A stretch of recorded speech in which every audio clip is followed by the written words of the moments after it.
Welcome to Session 3 of the DUI curriculum. The title of today's session is The Stages of Addiction and Substance Use Disorders. In Session 1, we focused on program orientation, accountability, and beginning to look honestly at the DUI event. In Session 2, we focused on how alcohol and drugs affect driving skills, including judgment, reaction time, coordination, attention, and decision making. Today, we're going a step deeper. We're going to look at substance use patterns. We will talk about how substance use can begin, how it can become more frequent, how a person can become dependent, and how addiction can develop. We will also connect those patterns directly to DUI risk. This does not mean everyone in this program has an addiction. It also does not mean one DUI automatically proves someone has a substance use disorder. What it does mean is that a DUI is a serious warning sign. It is a moment where a person has to stop and ask, what pattern led me here? Was this a one-time poor decision, or is there something bigger I need to address? The purpose of this session is honest self-assessment. The goal is not to find excuses. The goal is to understand what happened, what patterns may be present, and what needs to change so the behavior does not repeat. You will be asked to complete several worksheet sections. You do not need to disclose details you are not comfortable writing down. However, the more honest you are with yourself, the more useful the session will be. We're at a pause point. Pause the video now and complete worksheet section 1. Opening reflection. Write what you believe this DUI says about your relationship with alcohol, drugs, decision making, or risk. If you are unsure, write, I am still figuring that out. And then add one question you need to answer for yourself.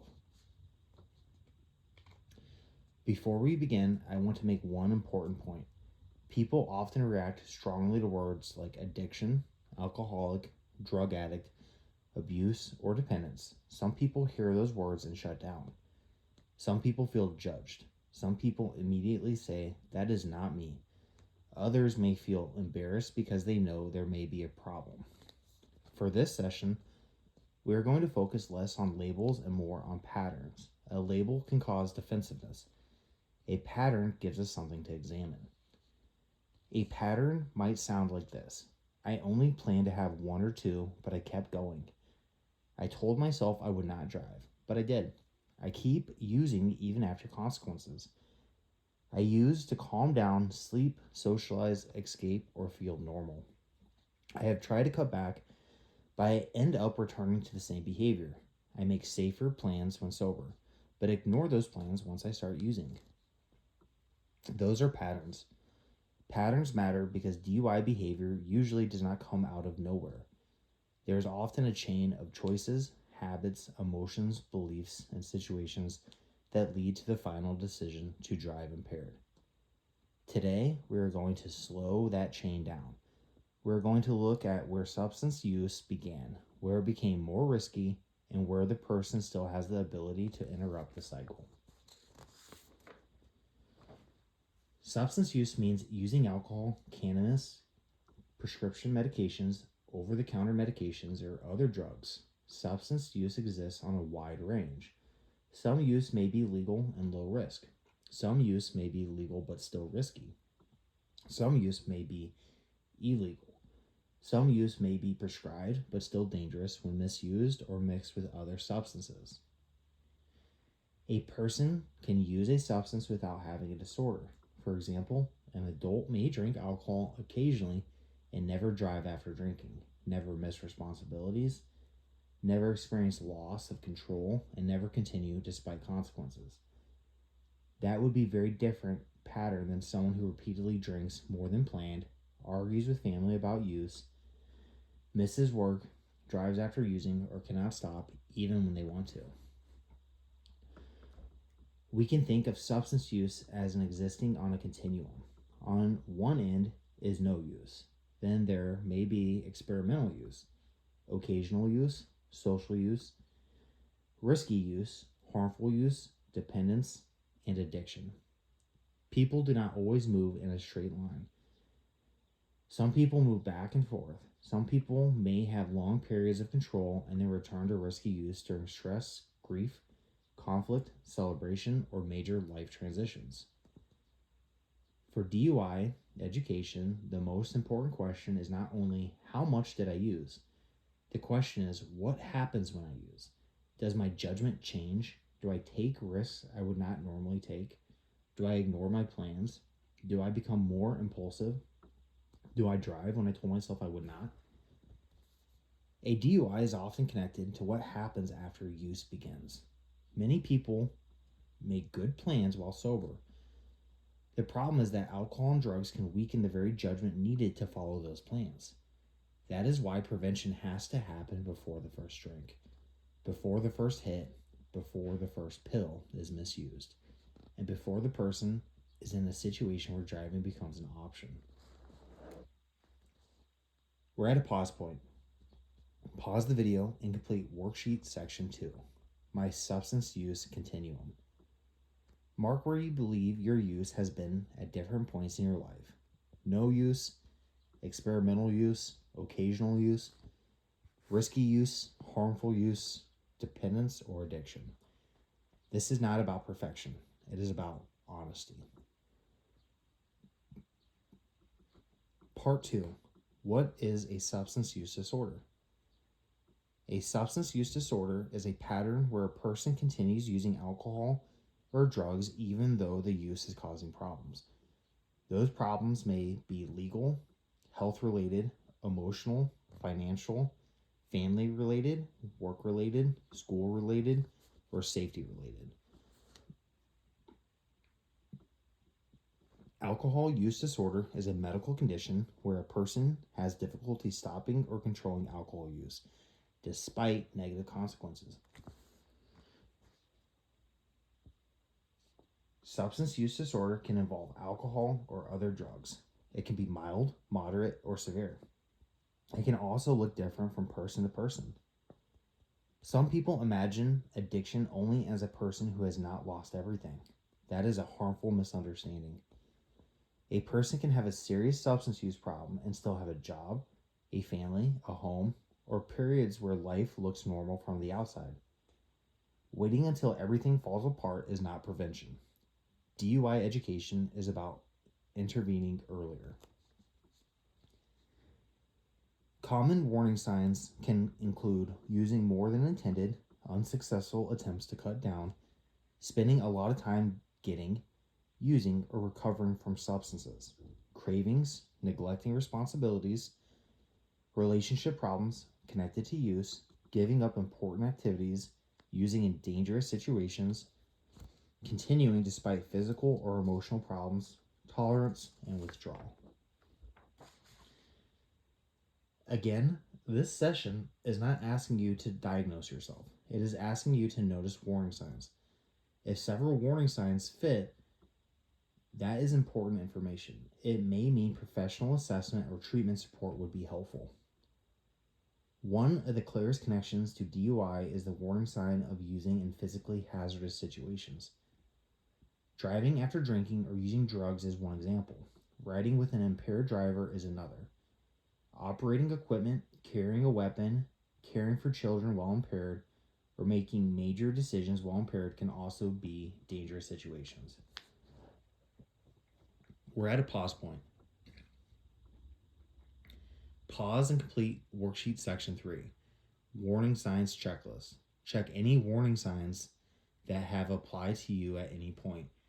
You do not need to over-explain, just be honest.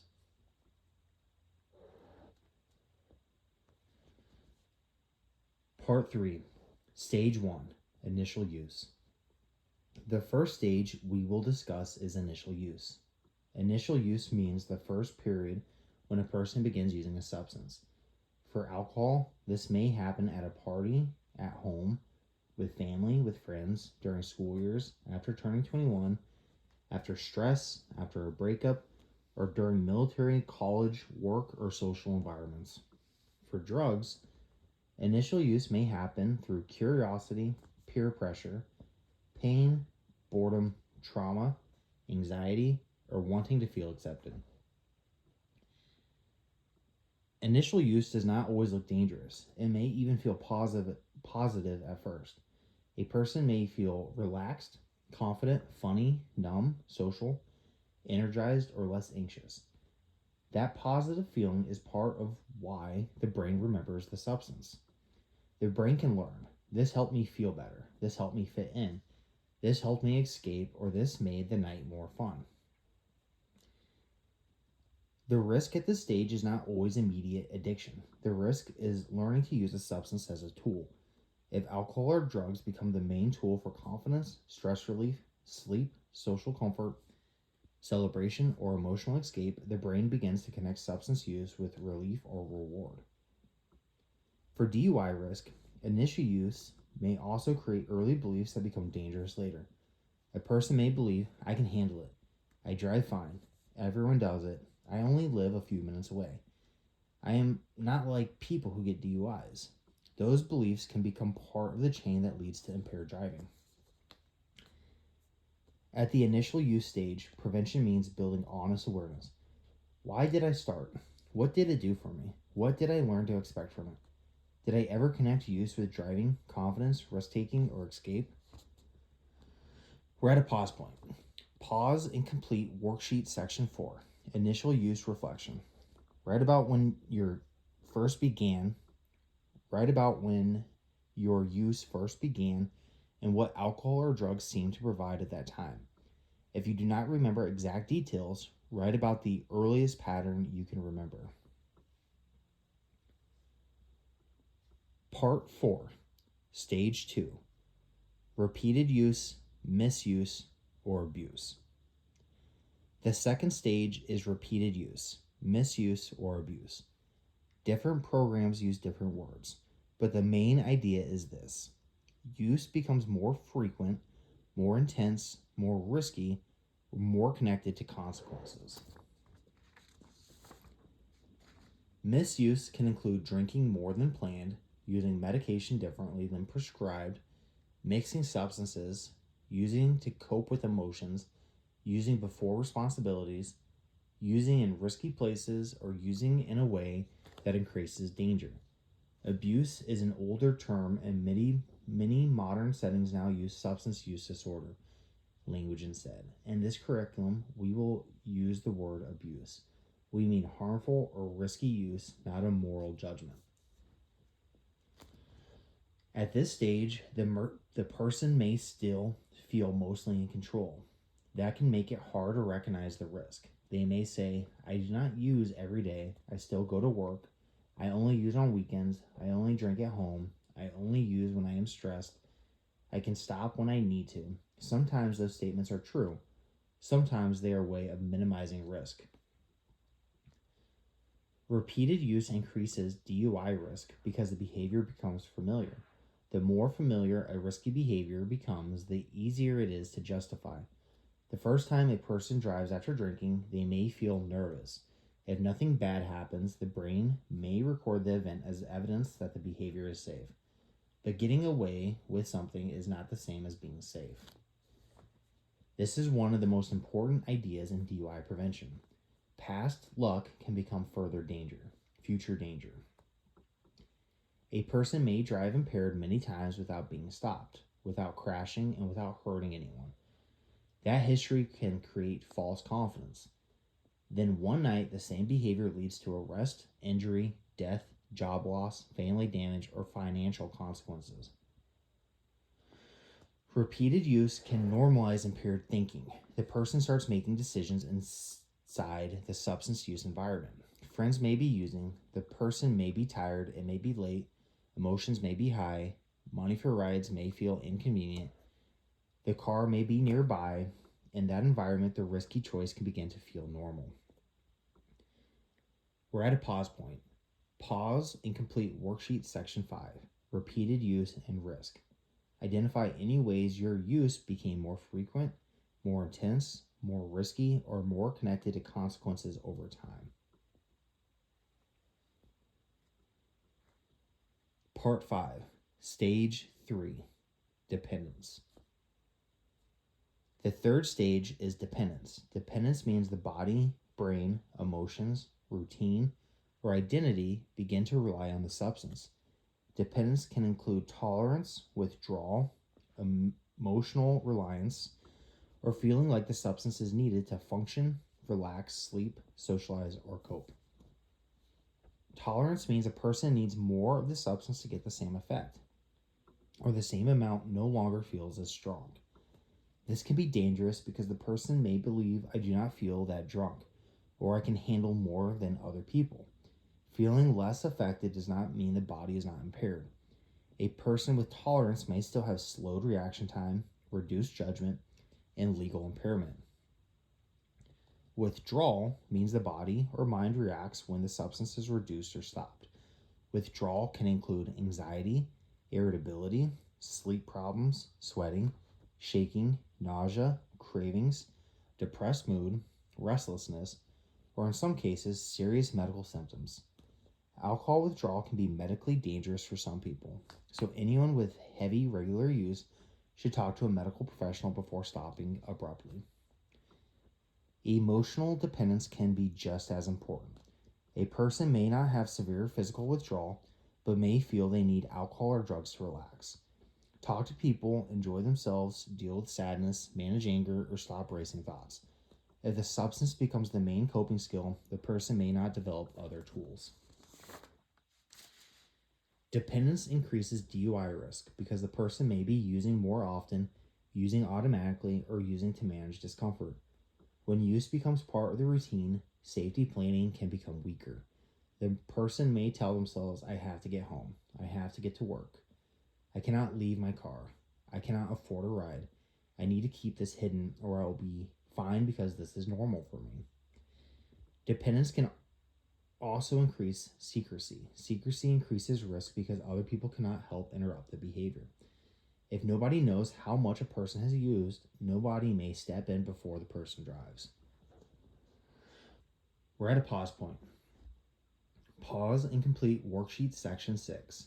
Dependence warning signs. Identify any signs of tolerance, withdrawal, emotional reliance, or routine-based use that may apply. If none apply, write what keeps your use from becoming dependent. Part 6, Stage 4, Addiction. The fourth stage is addiction.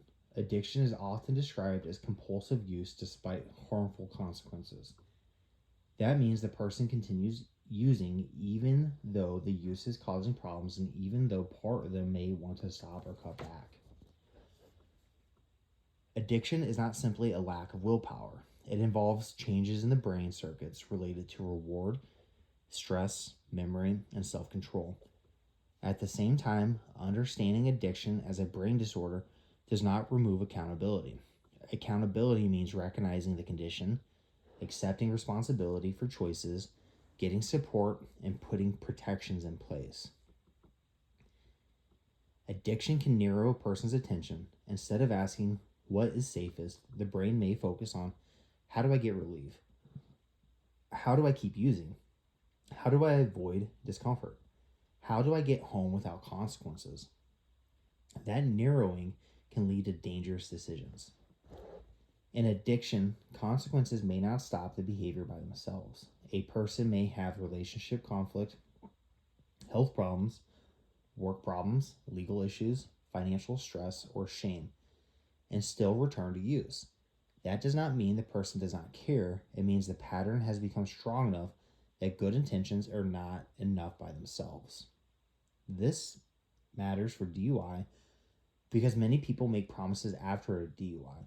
I will never do that again. I learned my lesson. I am done. I scared myself. Those promises can be sincere, but if the underlying cycle remains unchanged, the person may end up back in a risky situation later. Long-term change requires more than regret. It requires a plan. It requires support. It requires environmental changes. It requires new coping skills. It requires honest boundaries around substance use and driving. We're at a pause point. Pause and complete worksheet section 7. Consequences and control. Write about any times you continued using or returned to risky choices even after consequences. If that has not happened, write what consequences you want to avoid in the future.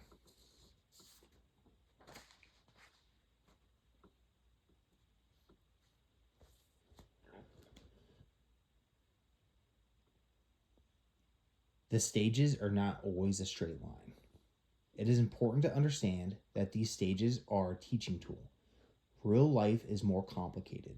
Not everyone moves from initial use to addiction. Some people experiment and stop. Some people use occasionally without major problems. Some people move quickly into harmful use because of trauma, stress, mental health symptoms, peer environment, genetics, or availability. Some people have periods of recovery and then relapse. The purpose of the stages is to help you locate patterns. Where have I been? Where am I now? What warning signs are present? What would happen if I changed nothing for the next year? What would happen if I made serious changes now? This is where honesty matters. Minimizing keeps people stuck. Catastrophizing can also keep people stuck.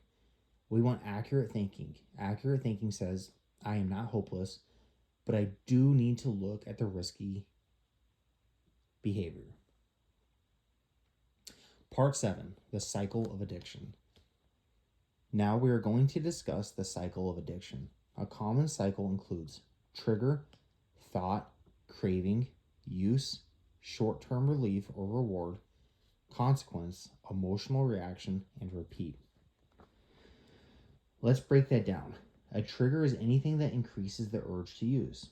Triggers can be external, like people, places, parties, bars, paydays, weekends, certain friends, certain roads, or being alone.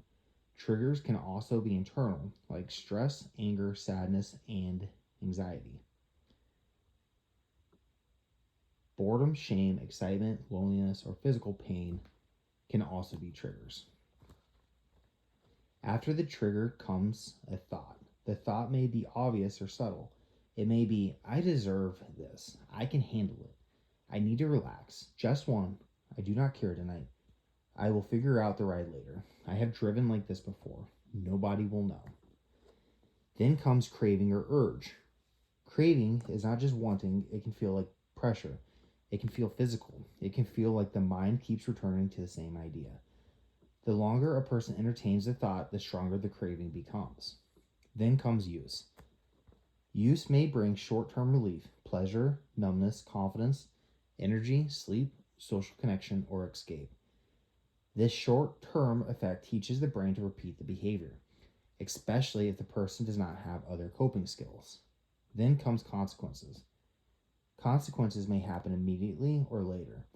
They may include hangovers, arguments, missed responsibilities, guilt, shame, money problems, legal trouble, dangerous driving, injury, or fear.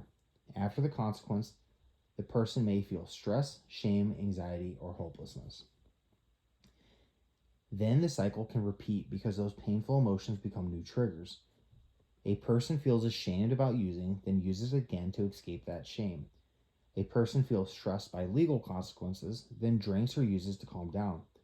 A person has family conflict caused by use, then uses to avoid the pain of the conflict. DUI behavior can enter this cycle at multiple points. A person may drive to get more alcohol or drugs. A person may drive home after using because they are embarrassed to ask for help. A person may drive because they are chasing relief and not thinking about consequences. A person may drive the next morning while still impaired. A person may drive because the cycle has narrowed their thinking to immediate needs. We're at a pause point. Pause and complete worksheet section 8. My cycle. Identify one possible trigger, thought, feeling, choice, consequence, and repeat point that may have contributed to your DUI or another risky situation.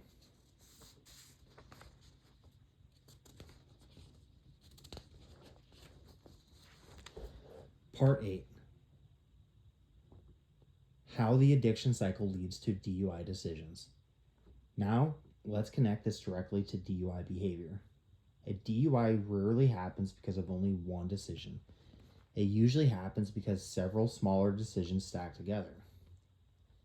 The chain might begin earlier in the day, not eating, being tired, feeling stressed, deciding not to arrange a ride, bringing a car to a place where substances will be used, telling yourself you'll only have a little, staying longer than planned, using more than planned, ignoring early warning signs, and then deciding to drive. In substance use patterns, the earlier decisions matter because later decisions are made with impaired judgment. A sober person may know driving impaired is dangerous, but an impaired person may focus on convenience, embarrassment, cost, confidence, or denial. The cycle can create several DUI thinking traps. One trap is minimization. It is not that far. I'm not that bad. I only had a few. Another trap is comparison. Other people were worse than me. I was not as drunk as my friend. Another trap is false confidence. I drive better when relaxed. I know this road. I have done this before. Another trap is urgency. I have to get home now. I cannot leave my car. I cannot tell anyone. These thinking traps are dangerous because they happen at the exact moment when the brain is least prepared to make safe decisions. This is why the solution has to happen before the risky moment. The safest DUI prevention plan is not, I will decide later. The safest plan is, I will remove driving as an option before I use. Removing driving as an option can mean not bringing a car, giving keys to someone sober before using, arranging a ride in advance, staying overnight, using public transportation, calling a sober support, or deciding not to use at all when transportation is uncertain. We're at a pause point. Pause and complete worksheet section 9. DUI thinking traps. Check the thinking traps that have applied to you and write a replacement thought for each one.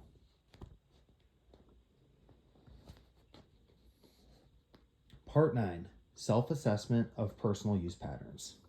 We are now going to focus on personal self-assessment. This is not a test you pass or fail. It is a tool for clarity. Start by looking at frequency. How often do you use alcohol or drugs? Daily, weekly, monthly, occasionally? Only during certain events or only during stress? Frequency matters, but is not the only factor. Next, look at the amount when you use. How much do you use?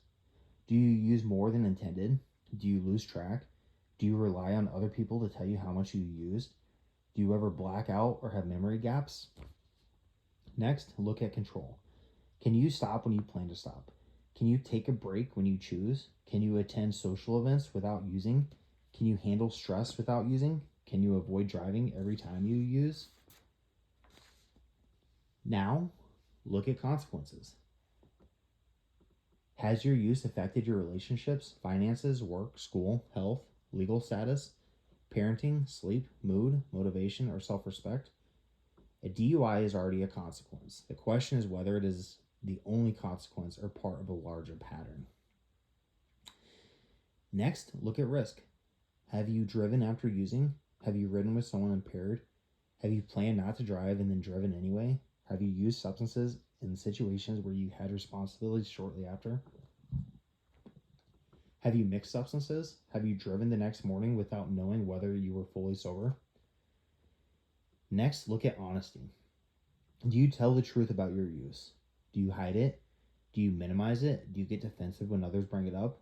Do you avoid thinking about it because it creates shame? These questions are not meant to attack you. They are meant to help you locate the risk. You cannot change what you refuse to see. We're at a pause point.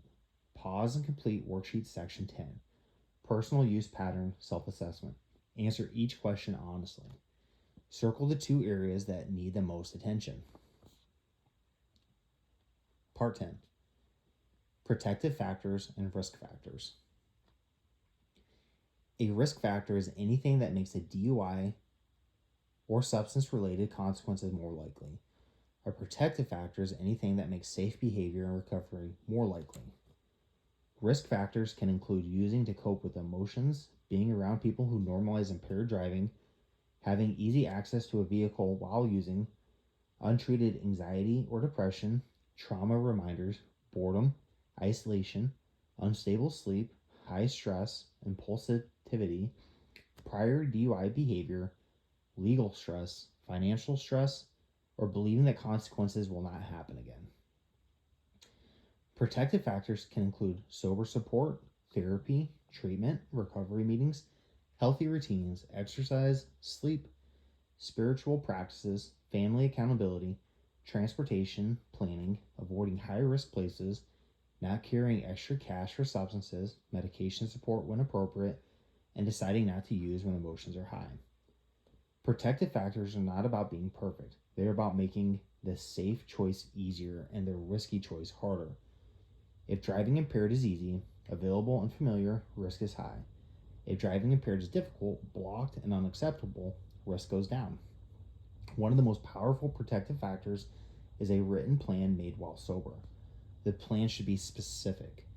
Not, I will be careful. Not, I will make better decisions. A strong plan says, if I go somewhere, alcohol or drugs may be present. I will not take my car. If I take my car, I will not use. If I use unexpectedly, I will call this person or use this right option. If I feel embarrassed, I will remind myself that embarrassment is cheaper than a DUI, injury, or death. Pause point. Pause and complete worksheet section 11. Risk and protective factors. List your top 5 risk factors and your top 5 protective factors. Part 11. Accountability without shame. Many people confuse accountability with shame. Shame says, I am bad. I am hopeless. I do not want to look at this. Accountability says, I made a risky choice. I need to understand it. I need to repair what I can, and I need to prevent it from happening again. Shame often leads to hiding. Hiding increases risk. Accountability leads to planning. Planning reduces risk. If substance use has become a problem, shame may tell you to deny it or handle it alone. Accountability may tell you to get support. Support includes counseling, assessment, outpatient treatment, peer support, recovery meetings, sober friends, family accountability, medical care, or medication when appropriate. Getting help is not weakness. It is risk management. If the current plan led to a DUI, then the current plan needs to change. The level of change needed depends on the level of risk. For some people, change may mean never drinking after any alcohol or drug use. Change may mean never driving after any alcohol or drug use. For others, change may mean reducing use, taking a break, avoiding certain people or places, getting treatment, addressing mental health symptoms, or choosing sobriety. The right plan should match the actual risk, not the image you wish were true. Pause point. Pause and complete worksheet section 12. Accountability statement. Write a short statement that accepts responsibility without attacking yourself. Begin with, I am responsible for. Part 12. Building a personal interruption plan. The final skill for today is building an interruption plan. The goal is to interrupt the cycle before it reaches DUI behavior. An interruption plan has 3 parts: early warning signs, immediate actions, and support contracts. Early warning signs are clues that risk is increasing. Examples include thinking about using to cope, saying just one, wanting to hide use, feeling angry or ashamed, going to a high-risk place, bringing your car to a drinking environment, feeling too embarrassed to ask for a ride, or believing you can decide later. Immediate actions are behaviors you take quickly. Examples include leaving the situation, calling a sober person, handing over your keys, ordering a ride before using, drinking water and stopping use, going to sleep in a safe place, attending a meeting, using grounding skills, or choosing not to use. Support contacts are people or services you can use before the risk becomes an emergency. A support contact should be someone who will support safety, not someone who will encourage minimization. This could be a family member, sponsor, counselor, sober friend, rideshare, taxi, crisis line, treatment provider, or trusted coworker. The interruption plan should be simple enough to use under stress. If it is too complicated, you will not use it when the moment comes. It should answer 3 questions. What tells me I am at risk? What will I do immediately? Who or what will help me follow through? We're at a pause point. Pause and complete worksheet section 13, my interruption plan. Identify 3 early warning signs, 3 immediate actions, and 3 support options. Review. Main points from section 3. Let's review what we covered today. First, we talked about substance use as a continuum. Not all use is the same, but any use can become risky when it affects judgment, safety, responsibilities, or driving decisions. Second, we discussed substance use disorders and addiction as patterns of continued use despite harmful consequences. We focused on warning signs rather than labels. Third, we reviewed the stages of addiction: initial use, repeated use, or misuse, dependence, and addiction. These stages are not always a straight line, but they help us understand how risk can develop. Fourth, we looked at the cycle of addiction: trigger, thought, craving, use, relief, consequence, emotional reaction, and repeat. We connected that cycle to DUI behavior. Fifth, we completed a self-assessment of personal use patterns, including frequency, amount, control, consequences, risk, and honesty. Finally, we built an interruption plan to stop the cycle before it reaches impaired driving. To close this section, I want you to remember this: a DUI is not only a legal event, it is information. It tells you that something in the pattern of substance use, decision-making, planning, or risk awareness needs to change.